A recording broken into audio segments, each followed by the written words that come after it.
watching Bill Maher, Yeah.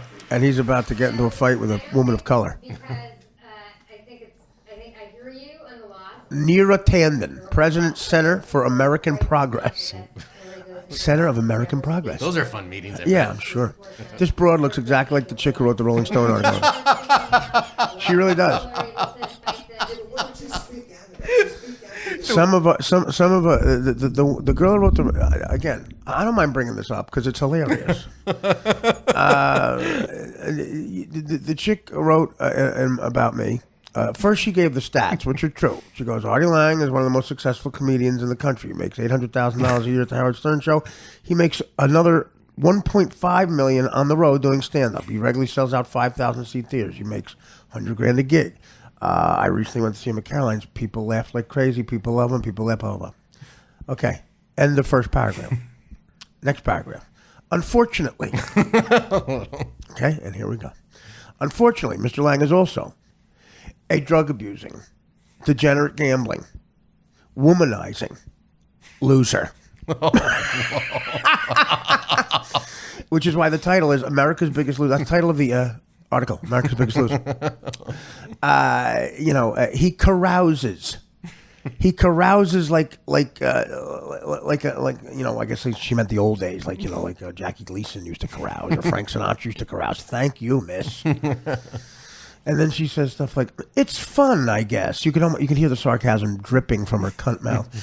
"It's fun, I guess, to drive with him in his Mercedes the wrong way on 8th Avenue at 2:00 in the afternoon. After making millions of people laugh on the radio, I travel with him to get lunch. Everyone in the place knew him. He was offered a free lunch 4 times, in which he said no. He then bought someone else a lunch. Whether this was for me or not, I don't know. But it seemed like he had done it before. I'll give him that.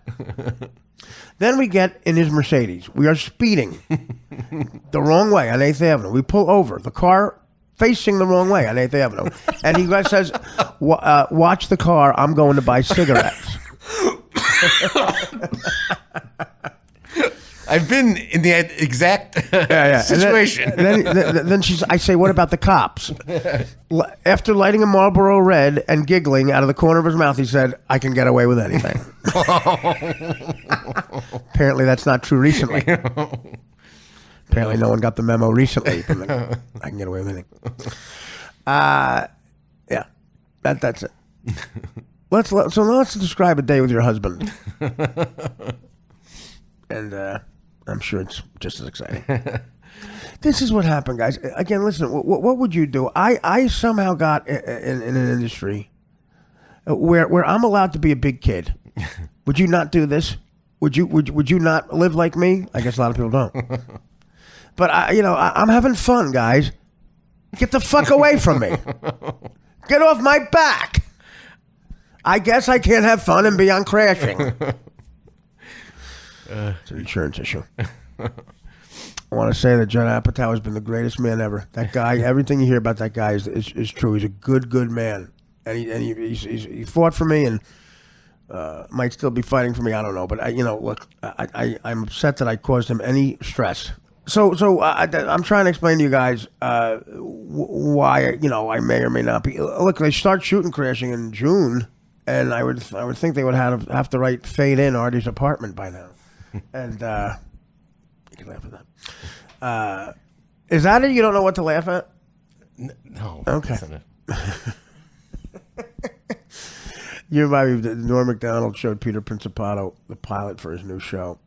And again, managers and agents, they're in front of comics, they're afraid that it seems stupid.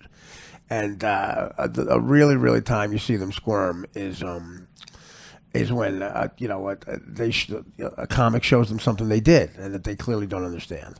They don't get the joke. So Peter started laughing at everything just in case he found it easy. I guess he said the lesson of the two evils is not to be caught not laughing when I should be laughing. So he chose to laugh at everything. And Norm just kept saying, "You're not supposed to laugh at." like the opening credits, you go. And Norm go, what are you laughing at? Well, it's very funny what you did there. I didn't do anything. It's my name. And it's the name of the people in the show with me. Okay. All right. That's great. Then there's an awkward pause. He goes, all right, we'll put it. Then he starts it again. Then the first joke. And then Peter doesn't laugh. And he goes, let me get this straight, Pete. So the opening credits are funnier than that joke? Wow!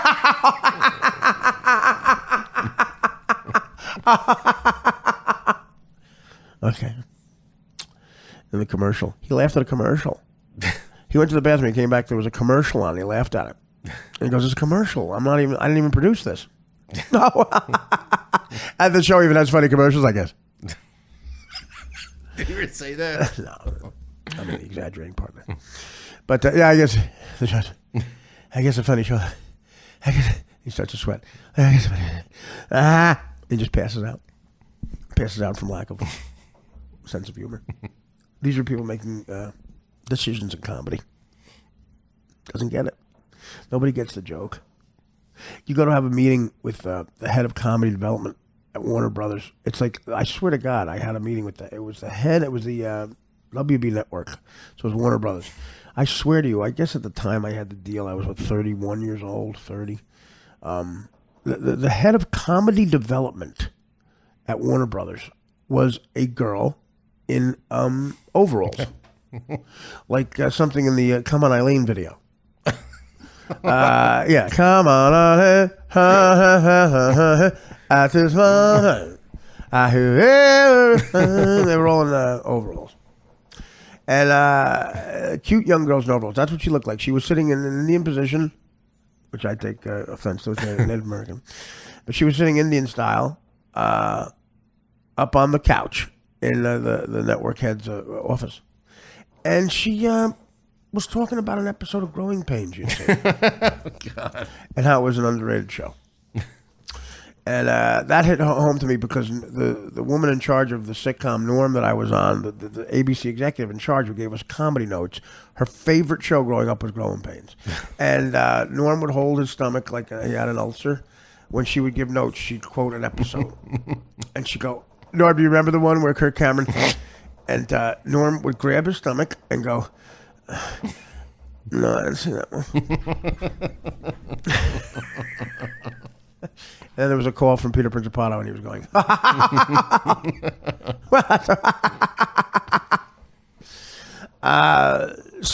yeah, she was the head of comedy development.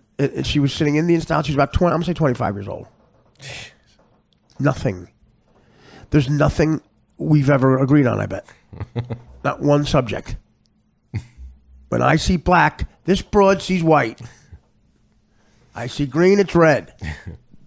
You say goodbye, I say hello. So goodbye. I mean, everything I said she was scowled at like, oh. Is that joke about drinking? I showed a movie Arthur to one of my ex-girlfriends who was younger, and she started to cry. She thought it was a documentary about an alcoholic. Not the one with Russell Brand, who I think she loved that one. The remake of Arthur with Russell Brand, I can't even tell you. I can't tell you like how I feel about it. The hatred is on a level of I can't talk about it because everything I'd say would be really to the point where I don't like the people who did it. Like I hate them like the Nazis. I think they're responsible for ruining a lot of stuff. I mean, I don't know. Like Dudley Moore is traded in a comedy trade for Russell Brand. I don't get it, man. Anyway, Russell, very good friend of mine. Again, everybody's fucking.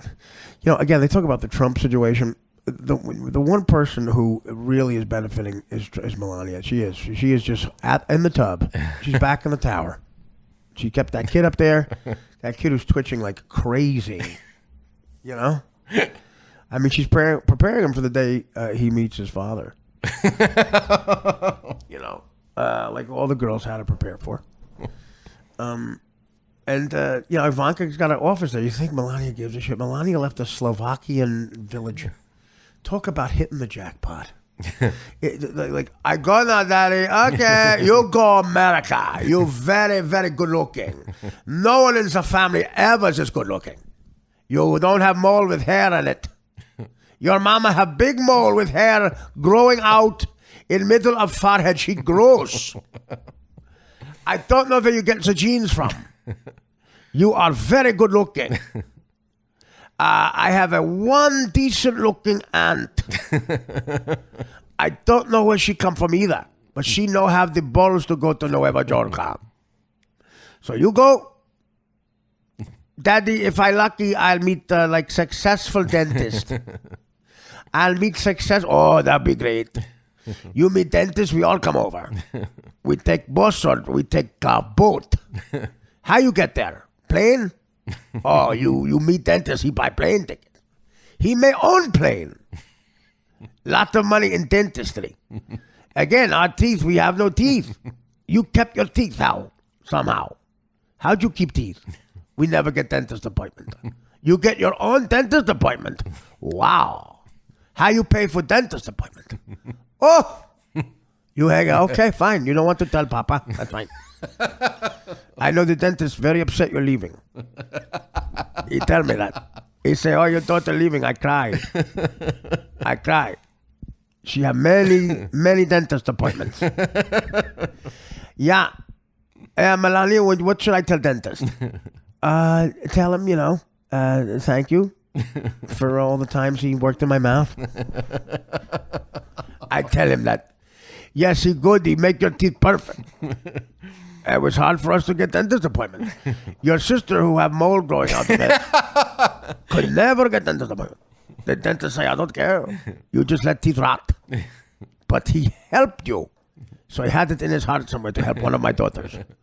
And he liked the daughter didn't have mole in head. Coincidence. Yes. And yeah, so you, what about a regular doctor? He very sad you leave too. The internist. We could never get doctor appointment for other daughter with mole in head. Yeah, we want that mole removed. And the doctor said no. But your daughter don't need mole removed because she don't have mole. You got the hot daughter with the good teeth. Send her to me. I make sure she get medicine for flu. Yes, he gave me antibiotics. Yes, he good doctor. Can you get antibiotics for mother and sister? They dying. Yeah, I'll send them from New York. Oh, good. Good, that's great news. What about the barber? He's very sad you're leaving. We could never get your sister with mole in face appointment at barber. He said, no, I don't like her. Keep the hair over the mole. Let her grow hair over mole. But Melania, we take her for a hair appointment. And I'm very happy. I'm very drained after Melania appointment because I make a lot of haircuts. I cut this hair, I cut that hair. I hair cutting crazy. I cut hair like crazy. I would often sing when she was there. I would sing a lot. My favorite song to sing when she was there was Love in Elevator. Hot Town Living in the Movie. I think that's Ragdoll. I love all of Aerosmith's stuff. Sexual innuendos. So bye. You let us know. And then Melania goes. And talk about, she doesn't meet a dentist. No. She meets a guy who needs a hairdresser. And she's the first lady of the President of the United States. Did you see TV? Melania leave 5 years ago. Never hear from her. Ever. And we start to think never hear from her again. I constantly say to dentist, hey, my other daughter's gone. That must mean you have room for this daughter. What do you mean other father's daughter you have appointment for? The other daughters don't have mole? Yeah. Okay. Well, I start to see through the bullshit here. I start to see through the bullshit. I think she no pay with money, Melania. She's first lady. That's her daughter. She no have mole in face. She first lady. You see, I say to other daughters, see what you can do? In the land of the free and the home of the no mole in face. Write a letter to Melania. I see my grandson is there. My grandson's name is Baron, and I love him so much. He twitch a lot. It's time he gets his pipes cleaned. I want to play golf and hug my grandson. Let's call Melania. I have a number for her. This is last known number. Hello. Yes. Who am I talking to? What's your name? And you run the shelter in the Bronx? What shelter mean? For models who have no mole face. Yeah. And Melania leave. When she leave? 3 years ago. Melania was invited to a cocktail party about 3 years ago. And it's a special cocktail party with billionaires and women with no mole face. And she do the hair exactly like the guy who won't take a hair appointment for other daughter. And she meet Trump. She meet him. And now she in gold hot tub with her grandson. And Derek Jeter. She good friends with Anderson Cooper. Anderson Cooper has a lot of money. But I hear he likes to go hoo-hoo-ha-ha. I hear Anderson Cooper like to go to back of gym and meet other dentists. Anderson Cooper don't have mole in face. He have dick in mouth.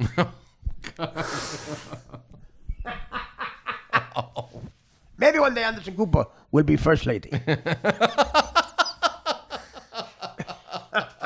Here is first lady Anderson Cooper. And here is first guy Roger Stone. No, of course, the first guy is going to be someone from, I don't know, San Francisco. Tim Cook. The head rapper. He top. Anderson Cooper the bottom. Anderson Cooper as a pooper. And he is the stooper, the pooper of Cooper. I'm getting off subject. No, honestly, she hit the jackpot. Jared Kushner did too. Think about it, Jared Kushner grew up in privilege. I'm assuming that's a rich kid. I mean, he looks like a rich kid. You know, right? He did. Yes, he came from. Where did he come from? The Kushners? What were they? Real estate, if I'm not mistaken. Oh yeah, real estate. Melania come from real estate. Farm.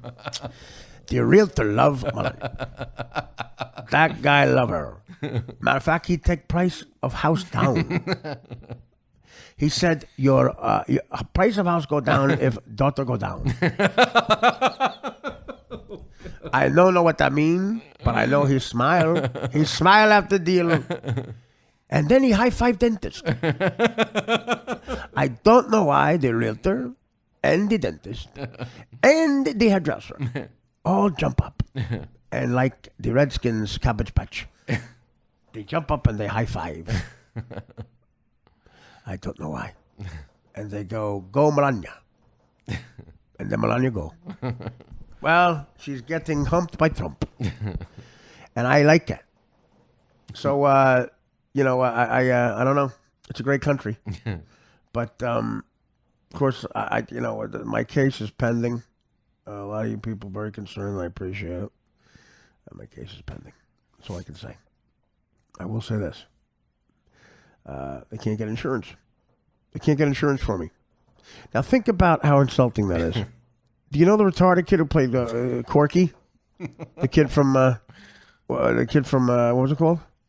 Life Goes On. Life Goes On. But mine doesn't. My acting life doesn't go on. The retarded kid Corky got insurance. You know how many people they probably employed to get him to work every day? Like what? Like Corky, no, that's not your breakfast. That's your shit. That's your shit. That's your bowel movement. Oh, Corky eats bowel movement. No, Corky eats the omelet. Because if Corky eats bowel movement, he can't go to work. Corky like to eat the shit. No. Corky throws shit. No, he doesn't. Corky's starting to sound like Melania's father. I know him. Not up on accent. Yeah, Corky got it. Peter Dinklage gets fucking insurance. The Game of Thrones, HBO gets insurance for Peter Dinklage. You know, a midget can't reach its ass. Oh, God. So, like, you know how long it takes to get out of work? You know, he's probably got a Teamster waiting for him, and Teamster's downstairs, and Dinklage is fucking late again. And the Teamsters get in trouble if you're like, Dinklage is late again. And then, because a midget can't reach it. When you shit, they need help. They need help. That's why a real blind guy doesn't play a blind guy. Because they can't have it. Like Robert Schimmel said, how do they know when they're done wiping their ass? Come here, honey. Can you proofread something for me? The great Robert Schimmel. Now dead. They can get insurance for Schimmel. How'd they do that? Schimmel was going to have a deal. Blew up in his face. Robert Schimmel had a deal with Howard. Howard was going to executive produce the show, and Howard was so funny because he had never been in a comedian's life before, and comedians have managers, and Howard didn't know what the fuck a manager did. Howard has one agent. Yeah. That's all you need. And he would go, how come all you comedians have a fucking manager? I go, I don't know. I really don't. We were in Atlantic City once at the Borgata, and Howard called me up to his room because he was frustrated. He goes, yeah, I'm trying to do this deal with Schimmel, and like I'm reading the script, I'm trying to give notes, and then I have to send the script to this guy. What the fuck is this guy? I said, this manager. And I knew the manager. He goes, you know this guy? I go, yeah, is he bright? I go, I just give the notes, and you know what? I'll drive it to Schimmel. You got to bypass him. And it helped blow the deal. It helped blow the deal. Unbelievable. Unbelievable. Well, the good news is when you have a manager, you show them the final product. And then it says, starring Robert Schimmel. That's fantastic. That's just, I see what you did there. Yeah, Corky the retard gets fucking... I go to the set. I bought reliable than Artie. Artie do drugs. He don't get insurance. Jackie Gleason drank a barrel of liquor on set. He didn't rehearse. How'd they insure Gleason? He had a robe on until 2 seconds before the action. Robe, a cigarette, he's living like a man. Think someone told Gleason there's no insurance? Yeah, pal, bye. Here's two guys going to beat you up. If there was a show with Corky and Peter Dinklage, if you had a show with a Down syndrome guy and a midget, one eats the shit, one can't reach his ass. They get insurance before me. Hey, I eat Peter's shit. Peter Dinklage like an English accent. This is disgusting. Of course I can reach my... That's why I have my assistant. My assistant is regular size. As is my girlfriend. Okay? Dinklage is late again. Dinklage is late again. He can't wipe his ass. I call him Stinklage. Hey, Stinklage. Smells like you can't fucking wipe your ass. I can't stop laughing at Dinklage is late again. Of course he is. Hey, Dink. Hey, Dinky. Hey, Dinky, it's me. It's me, Loneman. Yeah, I'm the Irish guy. I'm the Teamster. What the fuck? We're late. They got some dragon, a CGI dragon waiting for you. They got some dragon waiting to blow. That Hidalgo guy's there, too. Who's that fruit, the Hidalgo? Viggo, yeah. Viggo Morten's there. Viggo Morten's always on time. You know, I can reach his ass. You know who else is on time? I used to work on Crashing. Artie Lang, always on time. Always on time. Yep, he was always there. And he wrote the whole part. He wrote his whole part. I didn't see him look at the script once. Really? Well, apparently he can't get insurance. Because he likes getting high. Dinklage can't reach his ass. What about me? You got insurance. I do? Yeah, you're insured. You're insured, Tutti Fruit. Get out of here. I'm Tutti Fruit.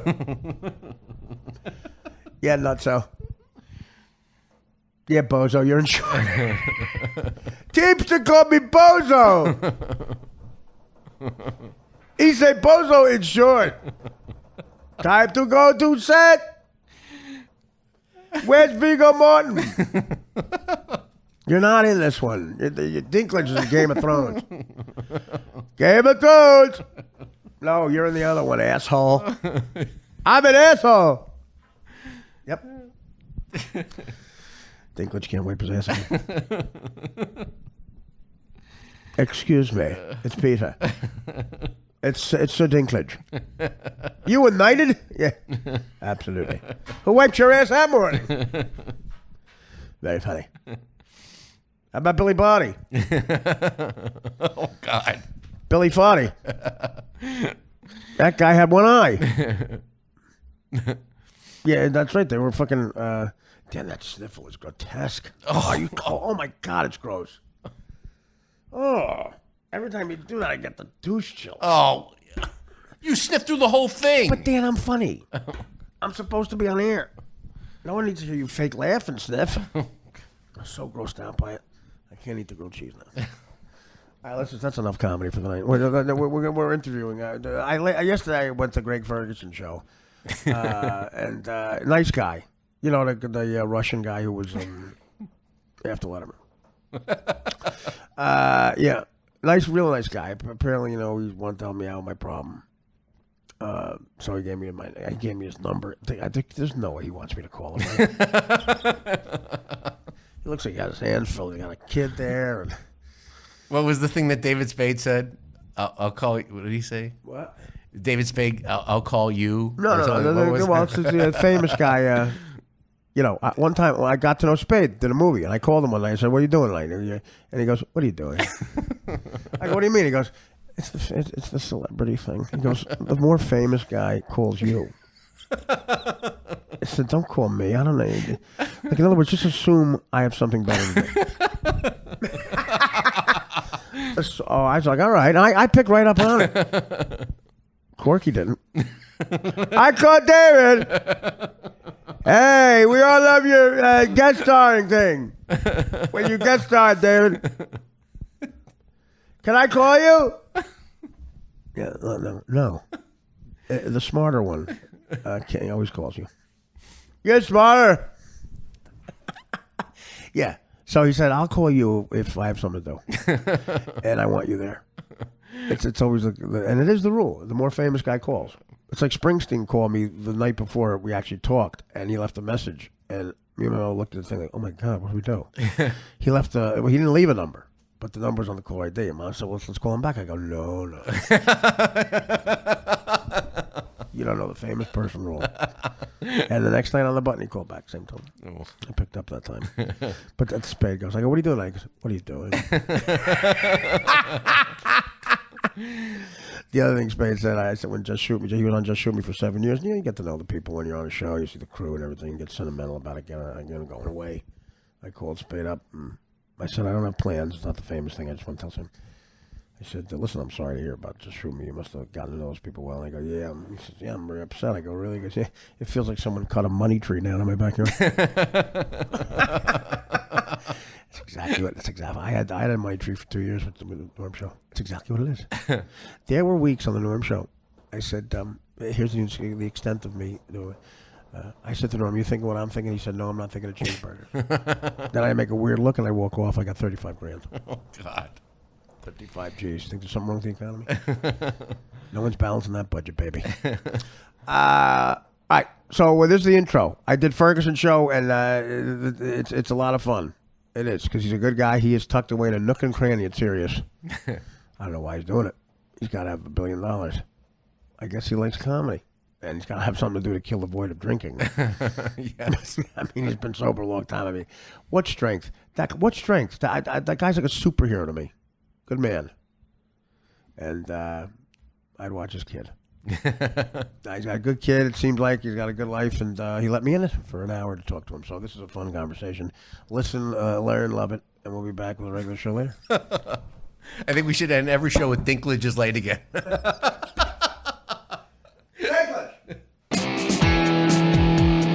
Artie Lang is here, everybody. Now, finally, a bit of class in this dump. Hey, buddy, how are you? Good, how are you? Yeah, I'm good, man. I'm holding up my hand it's to nice to bid meet you. Nice to meet you. Lovely. Diabetes. What's up? Yeah. How are you, man? Hey, What's up? Hey, you know what, Artie? This first of all, here's the big surprise, Artie. I shook It's so hands. funny with, seeing you like a big celebrity. You're sitting in a closet.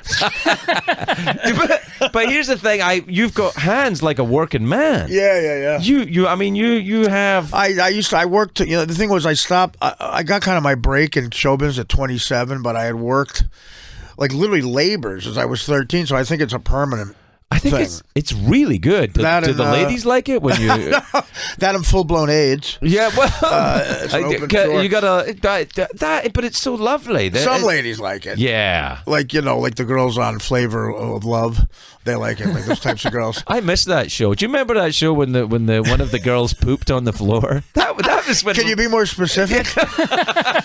Was that season 2 or 3? I think it was season 2. One of the girls. They did? Yeah. Are we allowed to curse? Oh yes, Because absolutely. you said pooped. No. I. But here's You're the just thing. classy. I was gonna tell you that we couldn't curse, and then I thought that's cruel, and it wouldn't be fair. But yes, you can curse as much as you want. The only thing is, what happened to me is, Right. they told me I can curse as much as I want, so I've stopped. Yeah, no, I know. Howard tried to do that when we went over here. He said, here's a good, why don't we try not to curse at all? Because everyone thought we were going to curse all the time. Right. And I said, well, I quit. I plan on cursing all the time. He goes, well, you curse and I won't curse. And then it took, I think, 2 days. Rachel Hunter was in our green room, the model, and Howard said something that offended her, and he left. She left the show, and he called her Rachel Cunter for 2 hours. Oh, come on. And that's how it stopped. That's how it ended. And she was married to Rod Stewart, wasn't she? Yeah. Do you know Rod Stewart? Everyone was. Yeah, only people who look like Rod Stewart. That's true.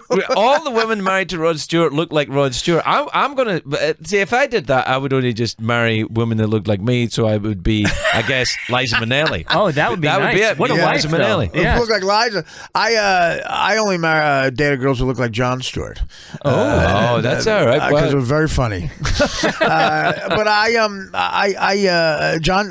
Rod Stewart had the greatest quote about broads. He said, "The next time I want to get married, I'm just going to find a girl I hate and buy her a house." He probably had, I think, he said he claimed 60% of his gross income went to divorce. Whoa. 60%. 60%. That's big. Yeah. That is. But It's an that's what enormous happens. number. Well, Joe has still got his first marriage in front of him. He hasn't been Yeah, married never yet. been married. Oh, So- that's good. Neither have I. Yeah, I was just going to say, you haven't been. So I can't close. Oh, really? Twice, yeah. Really? Yeah, You've been close? They're horrible fiery wrecks. One of them still has a ring. I said, where would you possibly wear that? Where is it appropriate to wear that ring? You should probably be selling it for Adderall. That's a lot of Adderall. It's a lot of... 40 grand, and she still has it. I go, where would you wear that? Like, if you get a new boyfriend, you're not going to wear it. And why would you have it on when I'm not with you? So you asked for it back to start off. Several times. And she's still not giving it back? I sent people to get it back. What, you had her legs broken? No, but I had people talk to her. Right. As if they were going to break her legs. Right. So, like, Artie wants his There's merchandise. people are good at just talking to you. No, she wouldn't budge. Well, if you have people that want to, I'm asking for a friend. If you want someone's legs broken, like, would I, we got to take a commercial break while I talk to Artie about No.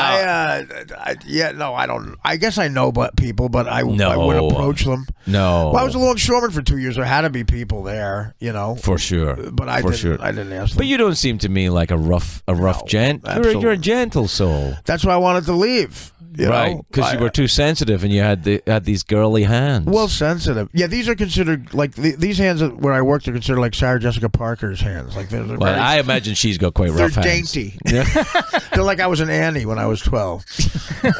It's funny you notice that actually. What, your rough hands? Yeah, not a lot of people do. Well, I kind of feel like I have a certain affinity with you. Is that true? I swear to God. Well, I think you're very funny. Well, I think you're very funny, so yeah, you're a unique guy. It was like refreshing to watch your show because it wasn't like the other shows. It was very unique. I had this magical thing called Dave owned the real estate, and they couldn't fire me. But that went away. Well, but still, so he must have liked it. I mean, I'm sure he's got a great sense of humor. And he's smart. Dave? I don't know. I don't What's know if going he on? Do you talk to him? No. Of course. Well, we sit in the hot tub back in, but that beard is extraordinary. It's crazy, right? He's like mad old hobo looking guy. I kind of mad. like it. Oh, he's mad. Yeah, he's crazy. I feel terrible for him because I loved him as a kid, and then I did that show like 12 times. Right. And paneling there was so intimidating, but I always did well. But the last time he was not a happy guy. The last time I did it, it was right after that intern thing, and he had such contempt for all the people around him, like they surround you. During the commercial. And he's tortured because he has to talk to me. Yes, I know, but let me tell you, I worked for him for 10 years, and every conversation I ever had with him, with the exception of 2 phone calls, is available on YouTube. I never talked to him. Oh, right. Isn't that weird? Yeah, so it was just on the show. Everybody else, well, did you go back and say hi to the guests when you had a guest on before the show? For the first couple of years, then I was like, fuck it. Yeah, Howard had a thing where he wouldn't talk to them because he wanted everything to be spontaneous. Right. But during the commercial, Letterman would always go over a loud band, and Howard always talked about this. He would say to me, "How's Norm?" Norm Macdonald, and I would go, "He's pretty good." And then I always got that far, and people wished me away. Do you keep in touch with Norm? How is Norm? I talk to Norm. Yeah. Do you remember when I did the Norm show with you years ago? Yeah, absolutely. Because you guys were really, I was scared. I was a little scared of you and Norm because you're both. Well, you were on Drew Carey. We had the same guy, Bruce Helford. Yeah. Right? Yeah, but I was a little scared because like you and Norm are like kind of funny New Yorkers. Well, you're funny too, though. Yeah, but you guys were. That's so funny. We were intimidated by you. No. Well, you were on the hit show. Well, yeah, but I was 8th banana on the hit show. I was like Gunter on Friends or something. It's so funny to go to Bruce Helford's beautiful home and know you're on the show that is not getting him this. You're right. He had 8 shows on it. He had a lot of shows on. He had the Drew Carey show. He had the Norm show. And that was an immediate hit, right, Drew Carey, right? No, it wasn't. Drew was living in his car at the start of that show. No, he was. Yeah, he was. He was a big-time comedian. No, he was living in his car. It was a big car. But he was... Got a bigger one now. Yeah, he's got that sweet Price is Right money. Whose line is it anyway? Whose line? Every time I saw him in Vegas, he'd be up like 20 grand. I'd be down $10,000. And he'd tell me about how many Whose Lines is it anyway he can tape in a day. Like 30. Do you know the first... 30 today. One of the first times I went to Vegas, I was so excited about going to Vegas, I forgot my wallet.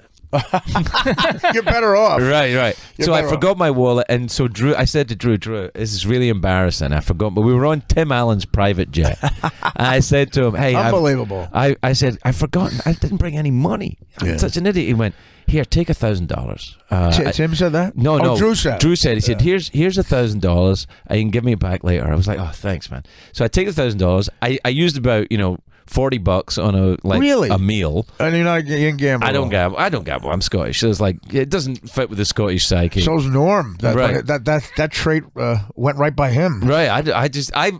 I'll get addicted to anything else, but gambling really just doesn't sing to me for some reason. Well, you'd probably drink and.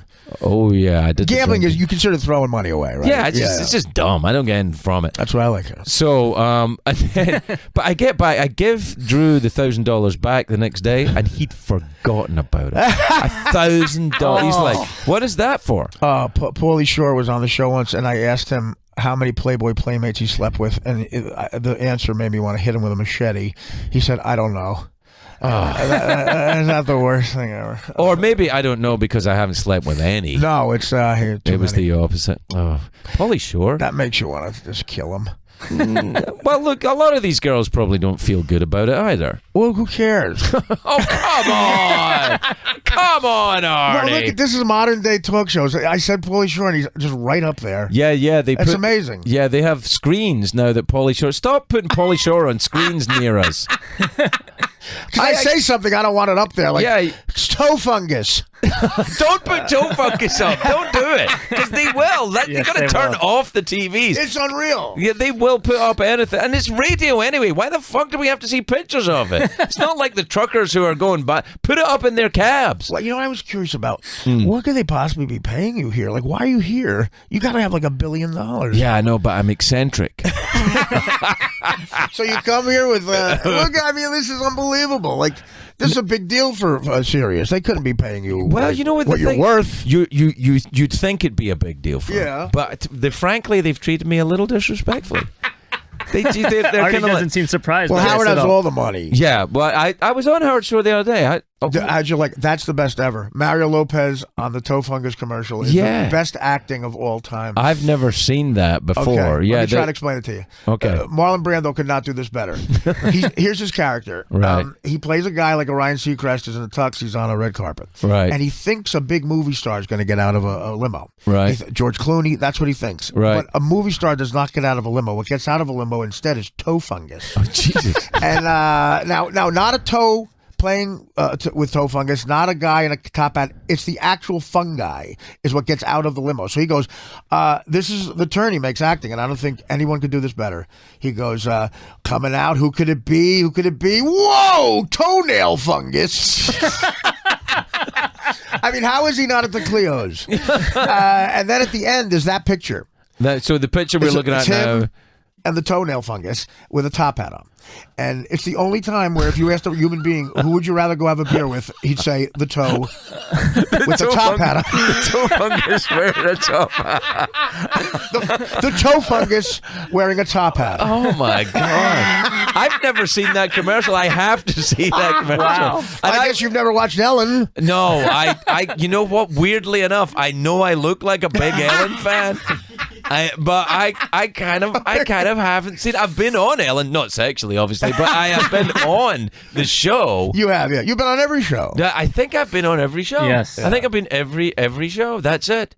Well, you're very funny. You always bring it. as I was Well, saying. thank you, Artie. And I always think that you do too. You're a very funny man. Really? Yeah, I do. I noticed you got in a little bother last week with the. It's gotta be a bit of a Well, here's the thing. theme. Well, here's the thing. What I thought about it when you got arrested last week, I was like, really, man? Yeah, I Like, know. well done, Sherlock Holmes. You busted Artie for having some drugs. It was like when Willie Nelson's tour bus get busted for Weed, yeah. for weed in Texas. I was like, oh, fucking great detective work, Yeah. officer. Leave him alone, Way to go, for Columbo. God's Leave sake. him alone. Leave him alone. No, it really was disgusting. And I know cops in that town. I've done benefits. Well, I can't say anything. Oh, are you under? Well, okay. Well, Why fair my enough. lawyer said, Don't talk about it. yeah. Well, okay, but let's talk in you can general talk terms. about it. I'll talk in general terms. Let's just about say I had stuff on me. Well, here's the thing. The stuff that you may or may not have had on you. I believe I have taken, up until recently, I've taken every drug I've ever heard of. But they've introduced new drugs. Heroin too? Oh yeah, I took heroin. Angel dust? I never took angel dust knowingly. Now, is angel dust like bath salts? No, not that I know of. I've never eaten somebody's face on it. Right. And I've been around some tasty-looking faces. No, angel dust is very dangerous. What is it made of? Is it? It's like actually embalming fluid. It's like formaldehyde. No. It embalms you. from the inside? Yeah. Oh, no. They call it zooted. I've done it a couple times. I've smoked a joint with angel dust on it. They call that an oolie, or No. that's crack. Jesus, I don't know anything about it. I thought I had been into drugs. You got to go to rehab. Some of the 19-year-old rich white girls will say stuff like this in rehab. Oh, my boyfriend's jealous because I smoke oolies with the guy who lives above the Sunoco station on Tuesdays. All the winners in your life. My boyfriend's jealous because I smoke oolies. Wow. Imagine that's your daughter. Oh, you held that God. girl after she was born. Oh, Lord. My son is sitting right over there in the corner. Get out. Is that your kid? Yeah, this is my son. Milo Hey, didn't buddy, how never you smoke doing? oolies. Oh, he's such a nice looking kid. Yeah, he's a good kid. You can tell he's not an arrogant kid. He's not interested in any of that shit. Did you He's ever not- bang the Hilton? Something? Hey, come on, Milo, I'll go take and the get kid. some coffee. I'll get his Stop pipes laughing cleaned. at your Uncle Artie. I got his pipes cleaned. Now, do you know your mother? No, Artie. Milo, get out of here. Get Who's out. your mom? No, get She's out of clearly here. white. I love that his mom's white. Well, she sort of. Now listen. Is your mom Kerry Washington? Yeah. Have you dated a celebrity girl? Milo, can you go get me a cup of coffee, son? Thank you. Let's go. I'll take some oolies. Yeah, you get some oolies for your Uncle Artie and come on back. Go to 109th in Amsterdam. Ask for Carlo. You can't get. Go to 109th and say Punta. See what happens. Oh, no! Look, he's never been so excited. That Good kind of kid. language is not allowed. Now, are you strict? Clearly, his baby mama's in his life, right? Yeah. Are you married still? Yeah, I was married to his mom. I'm not married to his mom anymore. But good for you. Yeah. What'd that cost? About 60%.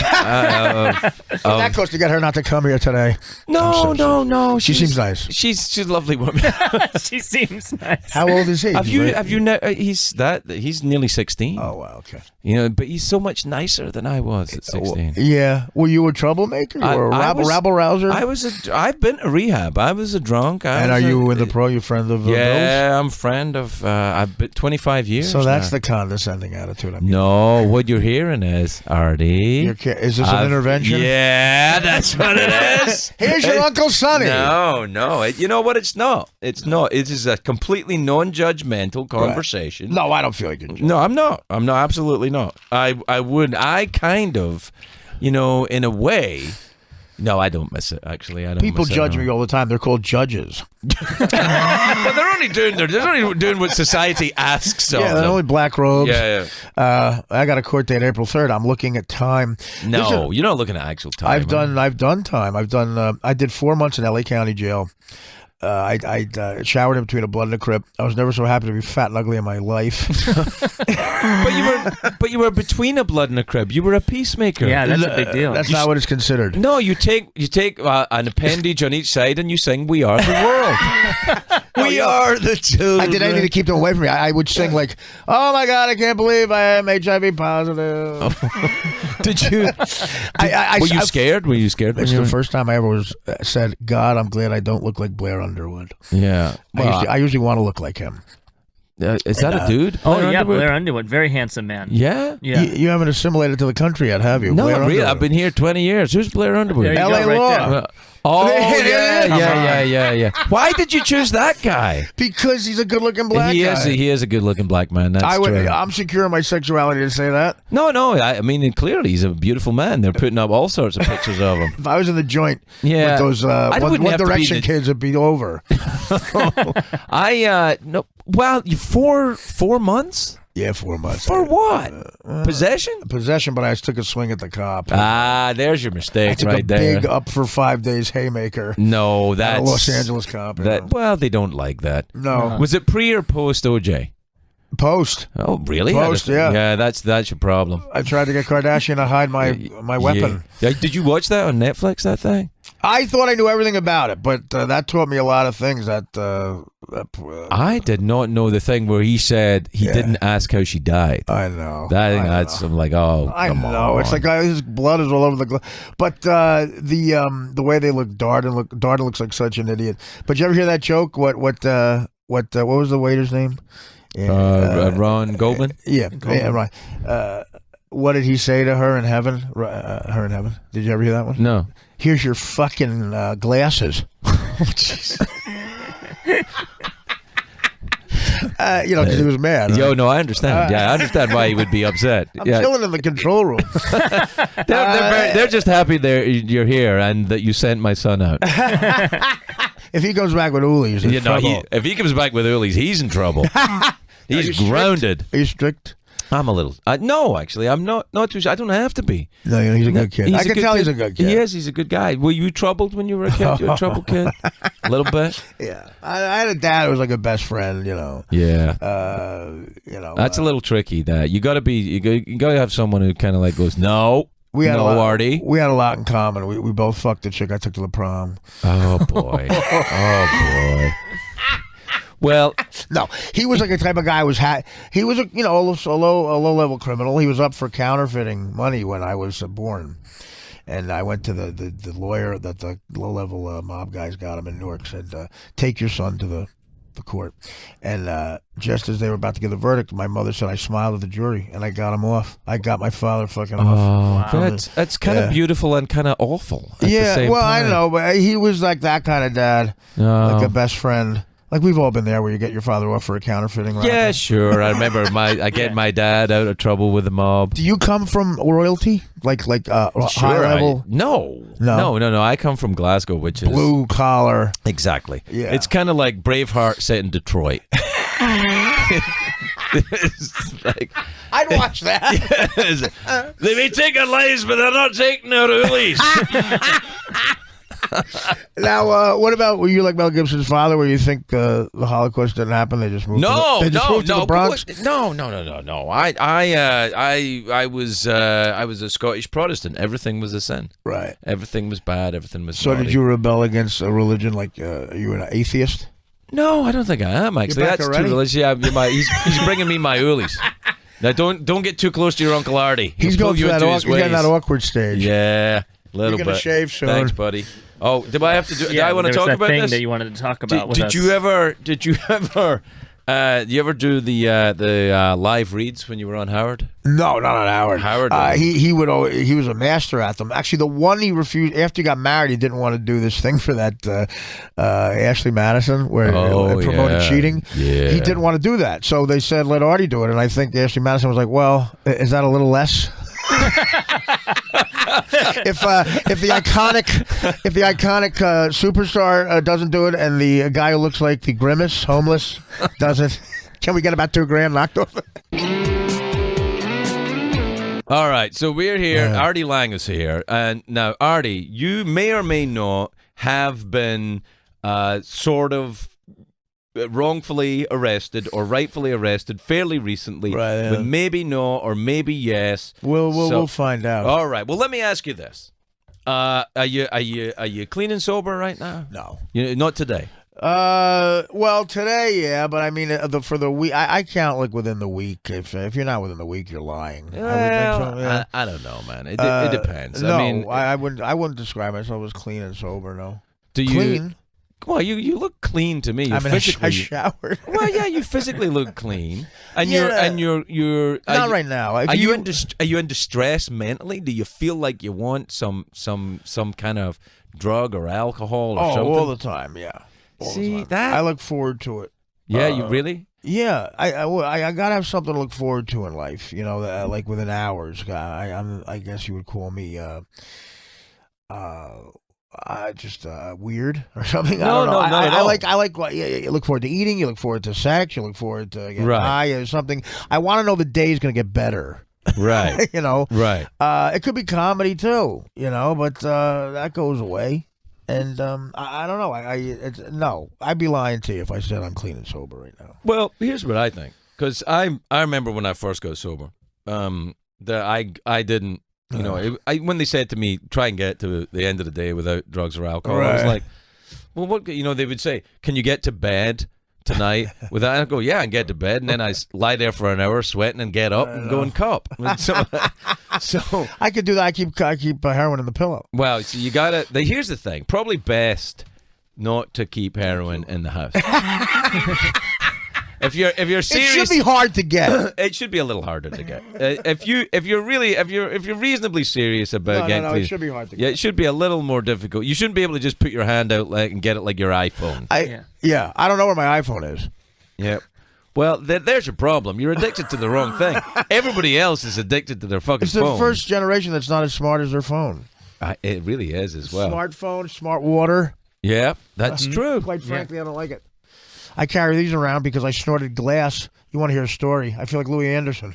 I don't know where we are. Did you ever snort glass by accident? I was the worst thing ever to me is a good-looking woman with drugs, and I used to have them all over the country because they all think I get them on Stern. So there was a woman in Boston who was really beautiful, but like I met her 15 years ago. The type of chick, she was a first-round draft pick, like in 1984. Now she's ready for a Hall of Fame speech, like bad knees. And but I saw her recently, and she still looks beautiful. And she tracked me down at a gig, and she had coke on her, and I couldn't. It's like the devil. I couldn't resist it, and it started a 2-week run where I was taking her on the road with me, and we were at the Four Seasons in St. Louis, and she ordered room service while I was in the shower. Now this broad could find the most expensive plate of strawberries in any town you were in, like whipped cream, like $80 plates of strawberries. Yeah, that'd be in the Four Seasons Yeah, for right, sure. That's a exactly. good place to look. She loved it. She knew how to live. So she cut up a pill, oxycodone, with a salt shaker, and it broke, and she didn't know that. Then a package came for her at the front desk, of course, and she left. So now I saw the line. I didn't know there was glass in it, and I did it, and it was like a zipper. Oh, no. And honestly, Greg, I said, you know what? I should be upset. I looked in the mirror and I said, well, now everything's happened. Yeah. Everything has happened. So I went to a doctor who was probably not the one I should have went to. What did a doctor? And he gave ruined me, it. Gave me better drugs. Yeah, and he ruined it. Yeah. So now my nose is permanently attached to this side. This side of my nostril, like right here, and when I blow my nose, it bleeds, and so I'm on stage in Pittsburgh a day later, and my nose starts bleeding profusely. It looks like a Brian De Palma movie, and the Pittsburgh fans, they're such nice people. The fans of mine that I made on Howard, they're like my cousins or something. Yeah, they came up and they just like hugged me. Well, see, it's the weird thing. It was like a loving. And I went to an AA meeting in Pittsburgh at midnight. I got to tell you, man, you want to know why Trump won? Oh, my God. I felt like these kids say I'm their hero. And I got to tell them, no, please don't say that. I wasn't a heroin addict at 22. I was a bit of a, ambitious guy. I was in every other drug. But the opiates are so terrible. Yeah. Like I wish if I could go back and the me that did heroin the first time, I would tackle me. I literally tackle me. I said out loud, alone in a hotel room, I said, I'm in trouble. I said that to nobody. Yeah. And my head hit the pillow, and I'll tell you how great heroin is. I was on in the bed at 4 a.m. on the road. There was a movie on demand called Alex and Emma with Luke Wilson and Kate Hudson, and I didn't turn it off. Wow. Because I was so comfortable. And by the end, I was saying, oh, Alex, come on, don't say that to Emma. She's been everything. How could you say that? That's rock bottom right there. No, well, it's also euphoria. Yeah. I would have put anything else on if I was straight. An episode of Growing Pains I would have put on. But do you want to get straight? Do you want to? Sometimes no. That's okay. It's an honest answer. Yeah, you don't have to. I mean, what replaced that for you? What replaced the high for you? Or did you not need to replace? Like, what replaced getting high for you? I guess making billions of dollars. No, actually, no. Well, your work, no? No, I think what it is that because I don't feel good all the time, and I certainly don't feel like I'm, banging a tambourine. But nobody does. Though, no, right? And so I think what it was, I kind of went through the program. Right, you got to really work. You kind of have to do it. Yeah, man. You can. I mean, and it's not that hard. I think what happens is that you can, because it's difficult at first, you can get into a kind of into a circle of thinking it's really, really difficult. I'm never. It's in my head where I can't do it. It really is yeah, like of course you can do it. But I'm saying I don't. I probably can, but I will say this: the people that I met who have really worked that program and get to the 12-step where they want to help people just because it'll help them almost. Right. They're the best people I've ever met in my life. They're better than shrinks. They're better than therapists because it's not about money. And the friends that I have, and there's a lot of them who in my profession and who are really great people who call me famous people calling me who have clearly things better to do, and they just want to help me out. They really want to know how I'm doing.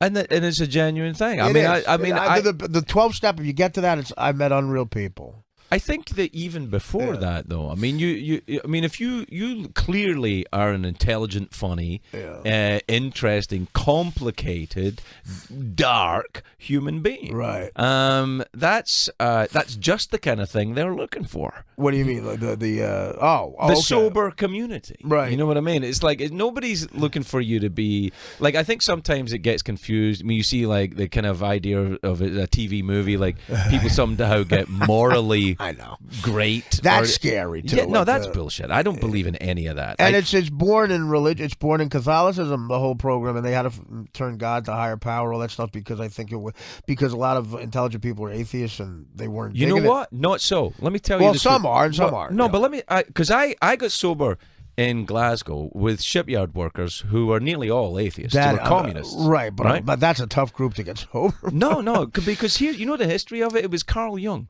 Yeah, sure. Carl Jung was treating a guy called Roland Hazard, who's from a rich family in New York. You know the story? I know of it, sure. Yeah. Not in detail, though, but I know. Here's the thing. Roland Hazard goes to see Carl Jung. He's this rich dipsomaniac in the jazz age, right? Right. So they send him to Carl Jung. He's a disgrace to the family, and Carl Jung treats him for a year, says, you're cured. Right. Then Roland goes to New York. No, he goes back to Paris. He's in Carl Jung's in Switzerland. He goes to Paris. He's about to sail home. He's in Paris for like 2 hours, Right. and he gets shit faced. And his family are like, Happened to me, too. Yeah, he goes back to Carl Jung, and he says, "Well, what can I do?" And Carl Jung says, "I'm sorry, there's nothing I can do for you. Right. You're a chronic alcoholic." There's nothing I can do for you. Except, he said, was nothing, and he says, well, every now and again, people have a religious experience that so alters their psyche, right, that it will change your personality sufficiently to give you relief from that. It's unbelievable how when you finish, I'll tell you how I can relate to this right now. But go ahead. Right. So what I think Bill Wilson set out to do, I'm pretty sure Bill Wilson set out to do, Right. was to artificially recreate that religious experience just to sufficiently alter the personality so that you could be free of the compulsion to drink. So you had that experience in your life. You had something like that. I went through a series of difficult times where you know what I didn't do? I just didn't fucking put it in my body even when I really wanted to. Well, sometimes I think it comes down to just that. It's just simply sometimes willpower. You know, you just don't do it. Or kind of just, like rather than picking up the phone, like and calling somebody and say, I really want to do it. Yeah. You go, yeah, got it. I'll be right over. Yeah. Right, exactly. Don't call a dealer, just call someone who's sober. And just call the right person. I'll tell you what. Unfortunately, a lot of dealers I've had are my favorite people. Well, like they're better sense of humor. Like I have a great conversation right up until they go, you owe me $80,000. Right. That's always a bit of a downer in a conversation. I said, whoa, this was going so well. Yeah. I know what you're saying. The spiritual thing, like I think I have to have, it's going to have to come down to something like that, and there's things in my life that could be considered that, and that never works. It never works for a long period of time because it's really a commitment. It's not really though. That's why I think you fooled yourself. To work it though, the 12 steps for me. I think you got it. For me, I had to, especially at the beginning. That a whole day at a time was too much. Yeah, couldn't do it. It had to be like that 30 work minutes. For you. 30 minutes. It has to wow! Be, I have to be. If I can if I can keep it together for 30 minutes, and you put 30 minutes together, and then sometimes you get it up to an hour. Yeah, and then an hour turns, and it's like it's practice. Right. So that to me, I consider that work. I consider that like putting a lot of time in because I have such a terrible attitude towards it. I just thank God when I was 28, a girl got an abortion without telling me. She told me she was pregnant and she got an abortion, and I hated her for so long, but it was the best decision ever. In August of '97, that kid would be 20, and he would not look like your kid. He would look like my kid.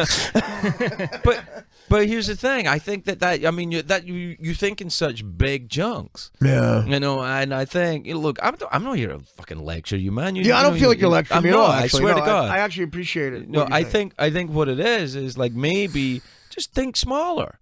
Like you don't have to think about the 20-year thing about that is hard.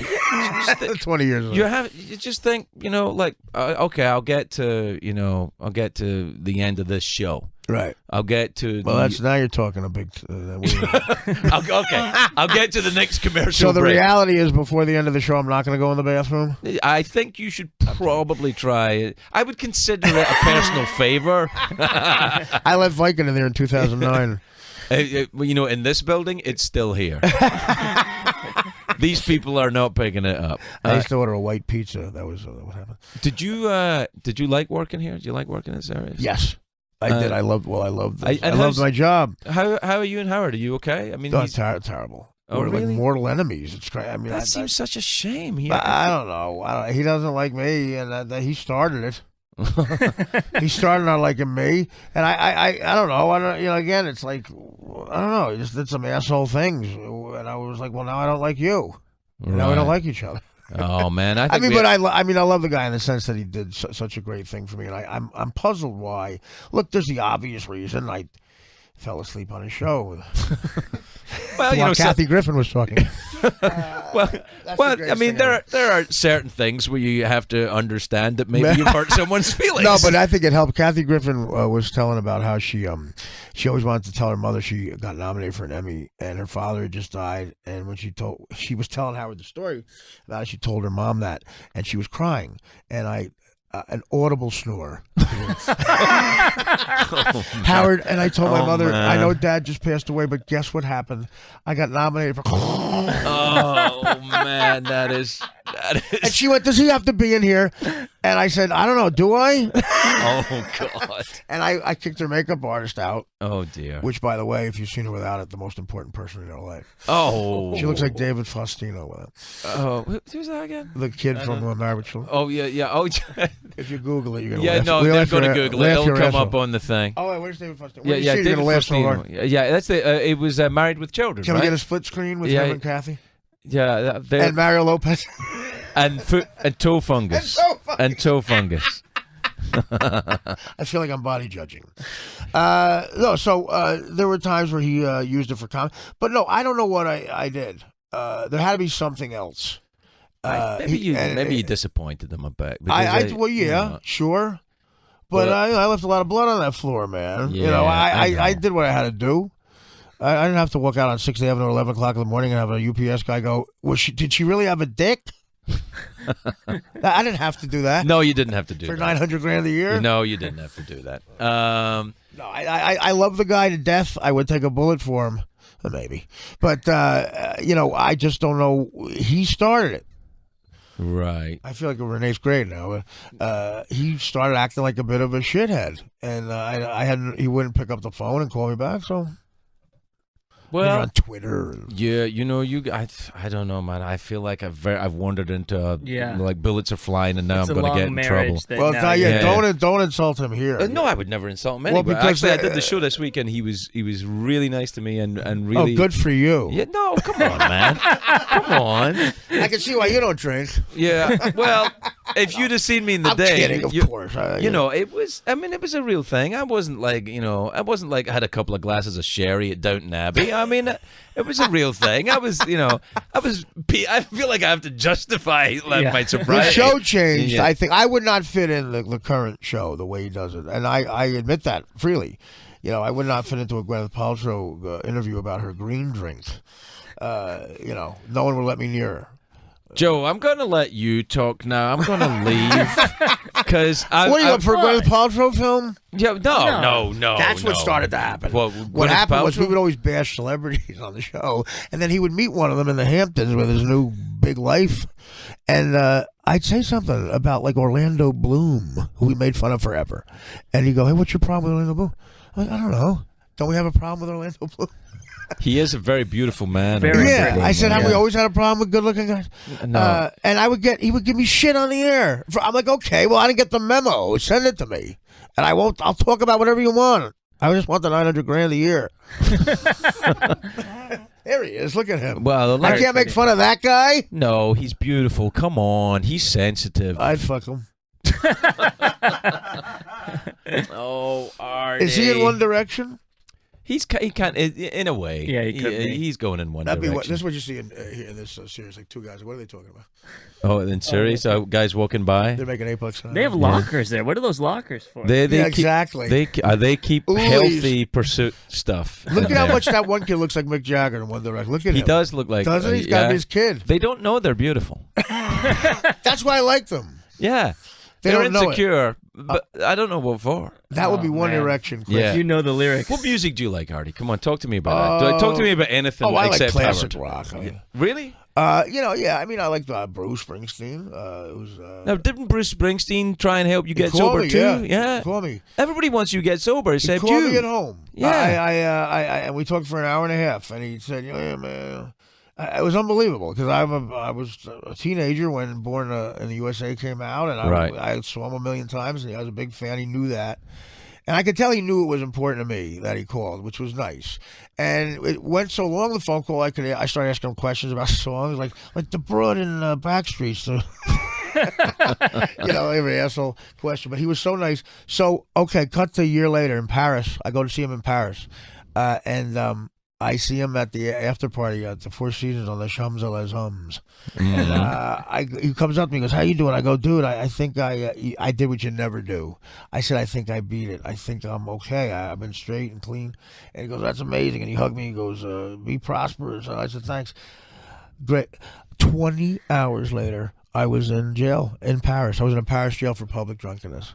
Oh my God. With a guy who I think, this old guy, like the Otis of Paris, like he kept saying, "La bleu, la beige." And I think he charged the Bastille when he was 18. I'm like, what? This is out of it. I said, what if Springsteen sees this? That's what you were worried about? 20 hours later. Well, yeah. Now, what happened in the 20 hours from Bruce Springsteen? Oh, I had a little discussion with my girlfriend. Who didn't want to go to the Bruce concert because it's not her generation. Right. I go, okay, well, I'll go with you to the fucking whatever show. Right. Whatever asshole has a laptop and electronic music. What do you yell out at an electronic show? The guy's got a laptop. Hit the space bar. Send an email, DJ Tessio, you fucking asshole. Oh, man. And she liked DJ Tessio. I don't know who that is. I've never heard Me of it. neither. Yeah. Me neither. I said, I took her to the show. I dropped her off. I felt like her dad. I said, I'll get you right here. Jesus. And that's what you get in an argument with. So you lost your temper and you go and get drunk? And I got drunk. And but the hotel I was staying at, a friend of mine is good friends with Bill Murray. And Bill Murray gave us he goes, "Tell Artie to stay at this hotel at Teshia." He goes, "I read up on Artie and it's very celebrity friendly." So I said, okay, he could not have been more right. I got so mad at this broad, I threw all of her clothes out on the boulevard. I threw all of her clothes, which I bought every one of them, out on the boulevard. The doorman, who I tipped $5,000, came up and folded them as if I sent them out for laundry. He picked them up twice. If you tip me $5,000, Yeah. I'll go and pick up your girlfriend's clothes I in the threw street. them out violently. I was like yelling out, "Fuck, the French." I fucked Carlo Brunzi, whatever, and he enjoy your clothes, and I gave him $5,000, and he goes, "Till next time." But the French police were so cool. They said, "If he goes in New York, they hit you in the head." No. He goes, "You sleep it off. If you just have booze, you will let you go." And thank God I had no dope. I just was drinking, and I passed the piss test at 9 a.m. They said, "Bye." Really? They just And let you after They you let get me drunk? out. I had no shirt because I got in a fight with one of them. Right. The gendarmes. It's like an Abbott and Costello movie. And they gave me this thing made out of that shitty toilet paper you get in school, like that type of material. but it Yeah, was blue. the very crinkly Yeah, Bible paper. exactly. Yeah. It gives you a rash. Right. I had that over my bare chest, and I was on the Champs-Élysées trying to get a cab for an hour. I'm kind of getting a hard on. That does it for you. I hope that your life's on tape, like defending your life with Albert Brooks, and that part is there. Oh my God. It took me an hour to get a cab, then I got back. But you kind of like that. You kind of like the anecdotal quality of all that Well, kind of like stuff. the Because I fact kind of that- get a vibe that you kind of enjoy the drama of it. I didn't do it on purpose, but once you're out of it, if it gets me another album, Yeah, but I don't know. I'm I on my mean, third book. Yeah. Now here's the thing: if you can write a book, Yeah. you've got a sense of that. Yeah, that but takes, I know a guy who I tell stories to. He writes a book. well, if you can make a commitment to sit next to a guy talking to him I for a just while, I tell another guy who I like, and he tells him. right? No, I'm kidding. Okay, so no, fair it is. enough. I I mean- wrote a lot of them. I technically did write 2 books. They were both best. One debuted #1.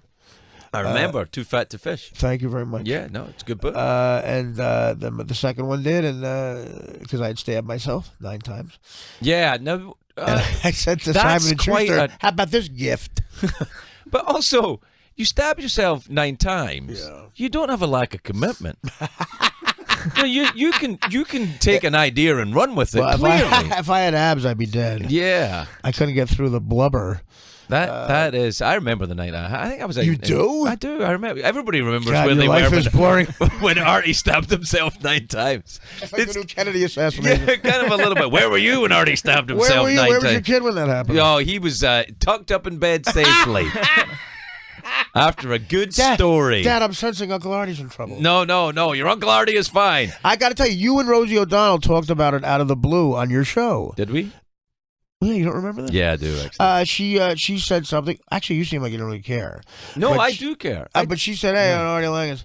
It got no applause. But and you just kind of moved on. So I understand you're in a play. You said. I said that. Yeah, I think what I might have been doing. you're a seasoned performer. You know what? I might have been doing, and because I'm kind of aware of that right now. I'm kind of sensing it. As I don't want to feel like I'm judging you You're not or though. exploiting you. No. And I think. What do you that- think? This is not going to help you. Me here. No. How's it going to help you? No, I'm Might hurt not you, actually. interested in that. I'm more kind of interested. Weirdly enough, I think I'm kind of get my jollies get the idea of that it would help you. Of You- course it would. To I mean, not to not have to not have it be something that I could wag my finger at you and say no Artie, right. No, You and know. everything is a defense mechanism. Everything I'm doing right now, of course, is like putting up a barrier of against reality.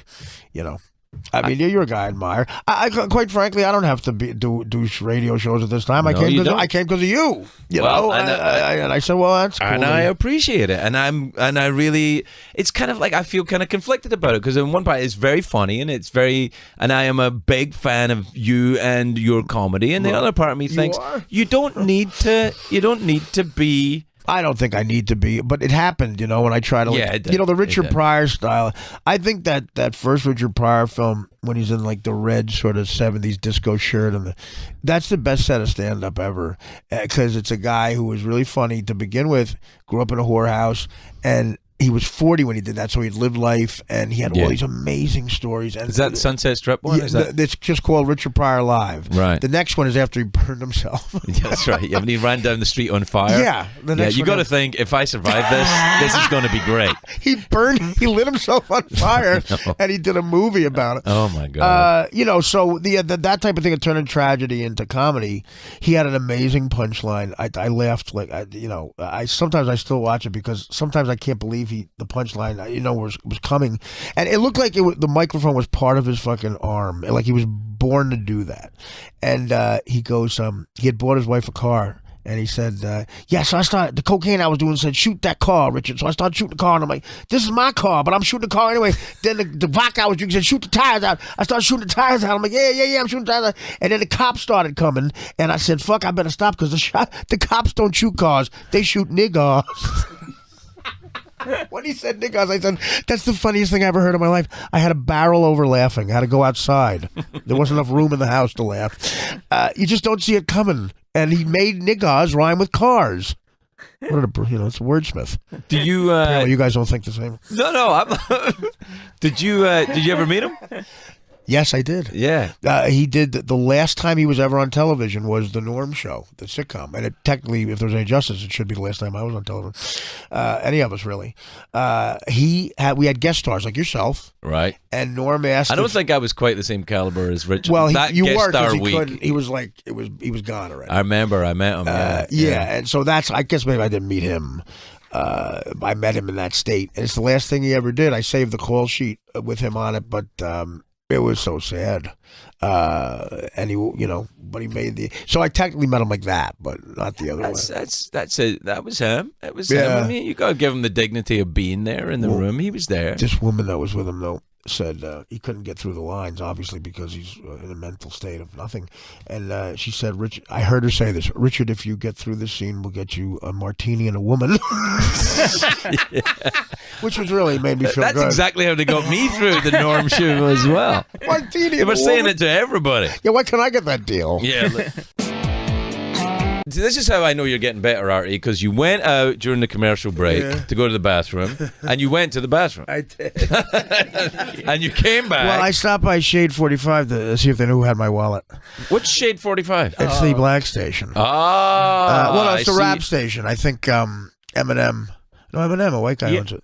Yeah, but they always have the windows covered. I'd like the windows covered here. Oh, a little privacy. You could ask for that? No, Shades. I don't think so. Actually, to be honest, I think they smoke weed. they smoke weed. Yeah, I think so. Do you smoke? I never really go into weed. I don't care for weed. I think it's for like it's for people who got like a 11:30 spot at Largo. Well, So you've next never they done- they get let out of the locker and they smoke weed to look cool. I never cared for it. Yeah. It was no. I like do a drug or don't do a drug. That's not a halfway kind of. I got to tell you though, Snoop Dogg was a guest on the Stern Show a couple times, and the contact I walking by his dresser, the green room. Yeah. I could have failed up, pissed. I could have been violated up the river, just walking within 10 feet of the guy. Yeah, there's I a went on lot the of- roof and got high with him though with that stuff. That it literally it's sticky, and it was unbelievable. I like spoke fluent Portuguese for about a week. That doesn't sound to me like regular weed. That sounds It was to me orange. some kind of special, It was orange. extra powerful, weird. Literally, it was a different color than I ever saw. It was magenta. That's Moroccan hashish. That's hashish. That's what it is. I got to tell you this. I did the Edinburgh Scotland Festival. festival. Yeah. Okay, so I did a 4 a.m. spot. 4 o'clock in the morning was the spot at a pub, and all I was doing was annoying the people. And there was an older guy, and I sound like Jersey, you know. That's why I wouldn't get laughs for material. I was like, "Hey, you sound like Tony Soprano," and that's the only they didn't know anything. So I'm talking, and I realize there's a guy just asleep on the bar. There's like a soccer game on, and You're making me homesick, well, man. I mean, this guy's got a big beer, and he keeps looking at me like. He didn't even know it was comedy. Like I was doing the direct opposite of what I was supposed to be doing. I wasn't entertaining. I was annoying him. So the guy, not him, the guy sleeping gets up and looks at me and goes, he goes, "Hey, Luca Brasi, zip it." Oh man! I said, and with that, good night. And how am I going to follow that? The guy sleeping said, He heckled you from the sleeping the position. way you would say Luca Brasi. Luca Brasi. Oh, that's how he said it. Hey, Luca Brasi. Hey, Luca Brasi, zip it. Zip it. Sleeps with the That's fishies. there he is. Yeah, there you are. Oh, Luca Brasi. Hey, are you shocked up? That If Luca think flipped, we're in big trouble. I thought you would have done very well at the Edinburgh Festival. Well, you were wrong about that one. Well, have you been back? When was it No, recently? I actually did well, but this was the worst set I had, maybe ever. No one was listening to me. I could have done it in my kitchen, and they did. But you would think the guy who kept looking at me would have said something. I woke the guy up. I think he Yeah. thought he was having a nightmare, but it was actually a real thing. it's Am I in the pub and a guy's talking about his pub- VCR? Do you remember the name of the pub? Because I might know that pub. It was called No Jews Allowed. No, that's definitely. No, I don't know what it was called. Yeah, that's was in on That's in Glasgow. It was called, what are you wearing, a skirt? that's in Dundee. I think that one. It's called Mel Gibson's Dad's Pub. No, they don't have that in Scotland. The Mel Gibson dad stuff, do they? No, that's in the Bronx. Yeah. No, but the fact that he said Luca Brasi and zip it. Yeah. And listen, I zipped it. I don't know what would have happened if I didn't. We would have been fisticuffs. Me and Dom Herrera against this guy. You friendly with Dom Herrera? Well, he was next. I said, if you like me, pal, Oh, here comes Dom Herrera. get ready for another zip it.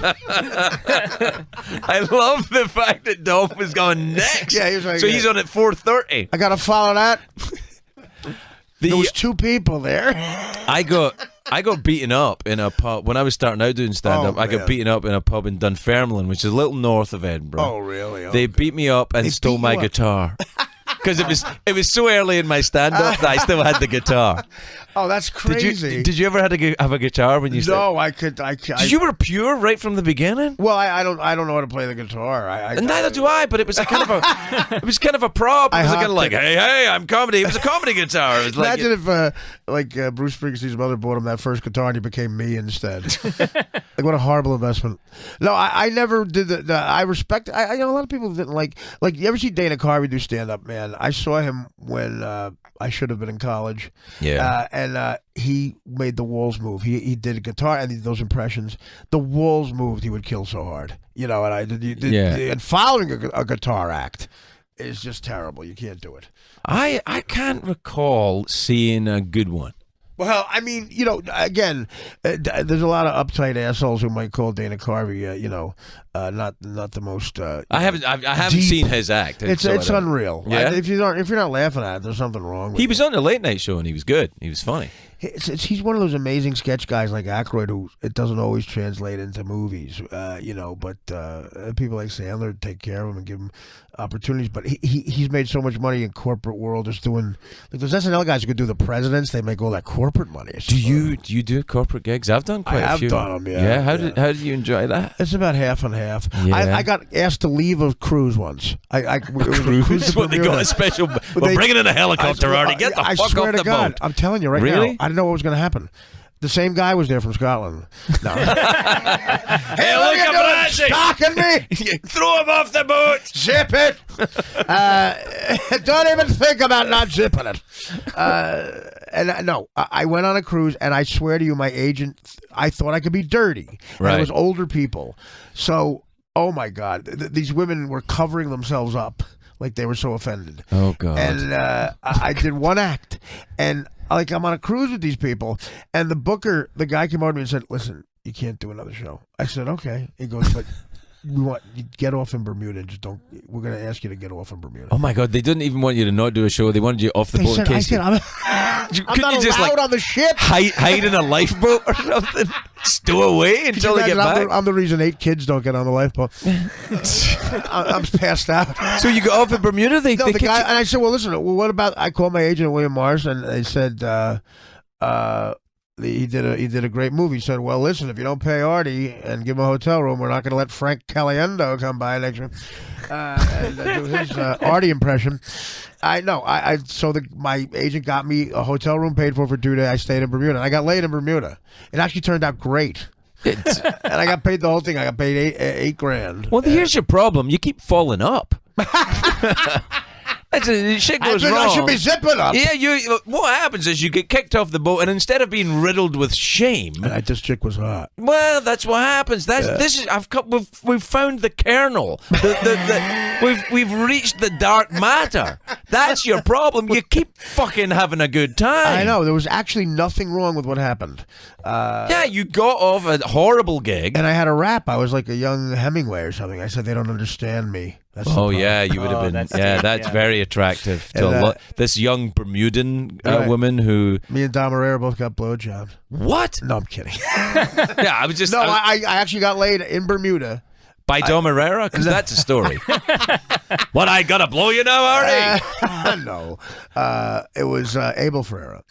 No, I Google him. You'll laugh your ass off. Okay. He directed Bad Lieutenant. Okay, so I get laid. It's bad. I'm the greatest Abel Ferreira. There he is. Yeah, we googled. Oh, yeah. You left friend something in of his mine. eye apparently as well. Look at Yeah, that. that's okay. Listen to this story. It's a great All right. story. Okay. Allegedly, this happened. I guess my buddy, you know the Jerky Boys. Yes. Okay, you know the one who's not funny. He's my friend. Okay. And no, he's real funny actually. Look at those teeth. And he gives a great blowjob, Abel, Abel Ferreira. with those teeth. I don't want you to be distracted. Stop putting up pictures of Abel Ferreira. I want to know, hear it's the a story great- about the Jerky okay, Boys. so real You're quick, distracting I'm him. sorry. No, so he wanted to act Kamal, and so you knew how to. If you asked him to come to an audition, you were appealing to that side of him. So he goes, "Yeah." Abel Ferrara goes, "Listen, I got a perfect part for you. Can you come down?" "Yeah, sure. I got the script ready." He goes down there, and Abel Ferrara says, "Can I borrow $30?" $30. Yeah. And Kamal goes, "I guess." He gives it to him, and Abel Ferrara left his home and never came back. That's it. And Kamal eventually left.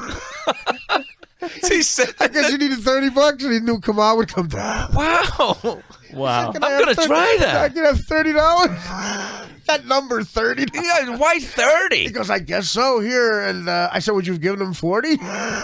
And he never came back to his house.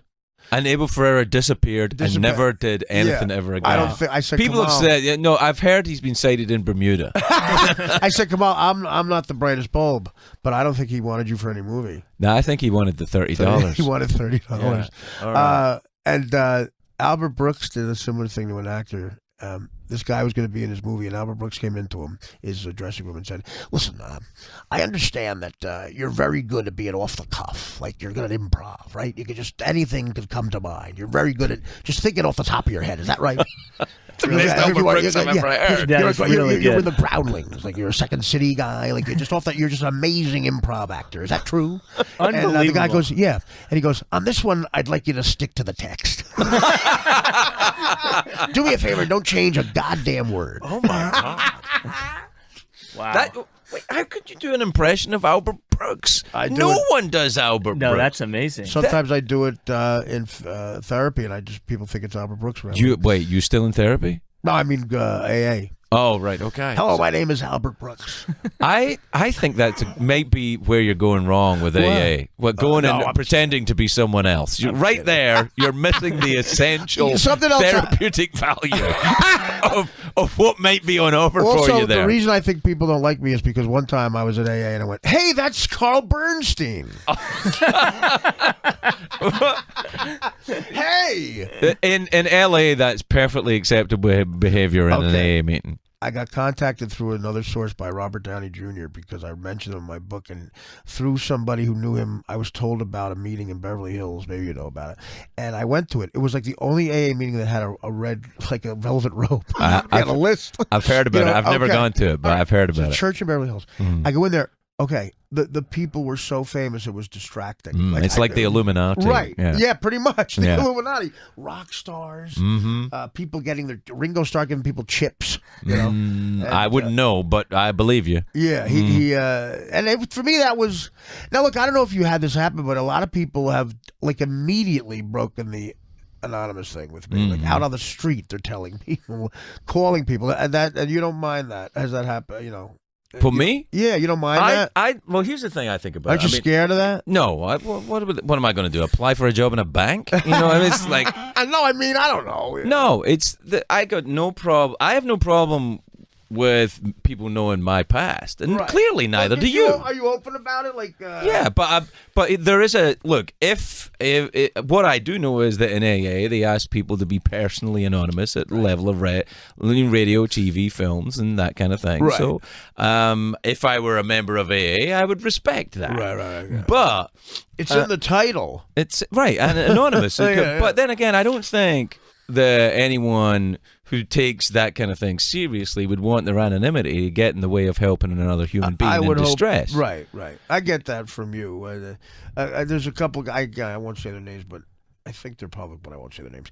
Comedians who are amazing friends of mine, like who worked that program, and they're so nice. Like a couple have saved my life. I think literally the last time one of the comics I'm talking about saved my life. It's a good community. But I get that vibe from you too, and I do appreciate it, Greg. I mean, Well, all kidding here's- aside, it yeah. is nice of you to even open up to me like that, because it's a very difficult thing, because I feel like I'm letting people down even though I don't know them, and I it's very hard, I don't know. One of the most essential things that I think I would urge you to try and understand Right. is how helpful it is to sit across the table from someone who's in distress with the same kind of condition that I have. Like it's kind of like this. The way I see it is like you're a combat troop and I'm a retired fucking soldier. But you're 25 years. To me, it's like, can you even remember what? I mean, that's such a success story. I remember sitting yeah, across yeah. talking to you, and that's part of the deal. Yeah. Like I know exactly what it feels like. So, I mean, not to compliment you, but you probably got sober in your 20s, I would assume, right? 29. Yeah. That's impressive. Yeah. It's very I know people who did like 19. I'm like, what were you doing? Yeah, I know. Like, I'm kind of. I feel lucky that I did enough damage to convince myself that it wasn't an aberration. When you're but still not in your 20s, so much. yeah. If you're still in your 20s, you do it. That's such it's saying a lot about your character. One of the guys you're I able get to do sober that with. at 20s. Like, I mean, that's a lot. That's a good person. Well, listen to me. That's a strong person. One of the guys I get sober with was a 65-year-old Church of England vicar. Right. And I was in rehab And he with just him. got sober. He was 65, and the parishioners were complaining because there was a hobo sleeping in the churchyard, and he had to cover it up that it was him. And he was like, I have got to get sober before they realize I'm the hobo. In my neighborhood, they come with bats and go, "Where is this fruit?" I said, "Hobo." No, but again, though, it's still. It's such an impressive story. If you're able to have the vision in life to go in your 20s, this clearly is something I can never do again, because I have these aspirations and I'm ambitious, and it won't have to know that, and then have the willpower to stop is very, very impressive. Because the first time I walked in the rooms, as they put it, I was 27. When I was doing Mad TV, I moved to LA and I got arrested. I came out, and Quincy Jones was the producer, and it was such a good guy. He goes, "Man." He helped you out, right? Yeah, he did. Right. Yeah, but in a much different way than you are, because he gave you his private jet and all that kind of stuff. Yeah, I don't have anything like that to give He also told you. me, he goes, "Listen, man," he goes, "I ain't got that problem." He goes, I wrote the Sanford and Son theme song in 20 minutes smoking opium. So I don't have that. I go, "Well, there's so he can function on it, is what you're relatable saying. story. Yeah. He goes, "Yeah, Red Fox called me. He said, I'm doing a show about garbage." And I said, "You know where to get opium?" And he goes, "Yeah." I go, "Where?" I goes, "I'm not telling you." He made a call to LA County to make sure I got taken care of. I have my own cell. Wow. Yeah. That's a powerful guy. Yeah. So, and he was concerned, but he wasn't sober. So, I don't think that's got a good track record on a person who's partying currently helping a guy. It would have to be someone like that. Well, I don't think. I think the first thing you have to do with any of this stuff is remove any idea of moral judgment about it. You just go, look. Even that you think when someone's judging you, and you're right. Fuck them. Got to get rid of it. Right? Yeah, no, fuck them. It doesn't matter. I mean, what I think you got to do is I don't know if it is or isn't a disease. I'm not a doctor, but I do know this: if you treat it like a disease, it clears up. Okay, yeah, but that's the thing. I don't think it is, but I think that's a bit of a cop out for me. But if that helps somebody else, do it, man. I'll treat you however you want to be treated. But other people don't. Like TMZ doesn't go, would not report for 3 days. Artie has leukemia. Right. They feel it's okay. TMZ is not the barometer of what is and isn't a Well, it is disease. for Artie. me. I mean, no, man. I know. No, I The think, Mayo Clinic. Yeah, I don't even know about the Mayo Clinic. I thought there was a place you just got mayonnaise. Right. What I'm saying is that maybe You're actually right about that, about the TMZ thing.